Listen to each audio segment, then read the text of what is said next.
it's Khandie. This is take two because I duffed up the intro already. So you're joining me behind the scenes on a product shop where I'm doing some sort of barbering male grooming stuff with one of my clients. You might recognise him because he's got the big bushy beard. And it's for a product line that has come over from Poland, and we are basically going to do similar lighting to the headshots, which I'll link up here for you, but it's going to be a little bit more beautified. And obviously we've got the added obstacle of this big beard, and we're going to do two types of shoots. One is a very natural, kind of glammy product being used, so lifestyle, and then we're going to go for some more promo images which are a little bit more highly edited and a bit out there, so I'll take you behind the scenes on both of those. But right now the lighting is as it is before.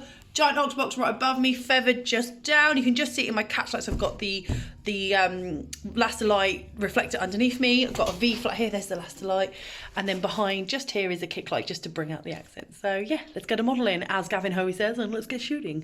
Please excuse the noise you're hearing. There's some renovations going on next door to the studio. So here's Bart. You see that big bushy beard? Right, so we need to make sure the light gets in. We've got a V flat here, very similar to the headshots I did with Corin. Again, I've linked those.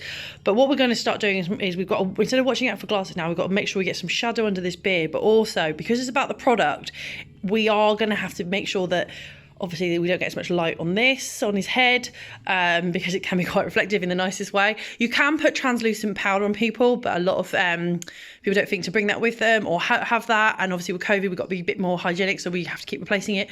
What we can suggest you do is get some rice paper, which is from any beauty shop. You can pick it up, makeup shop, or you can use tissues. Just be mindful though that they can leave a little powdery residue. Luckily, we don't have to worry too much.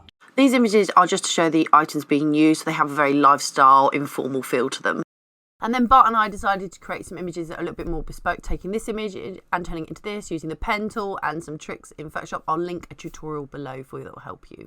So now we're just going to do some promo shots for Bart. He owns a company.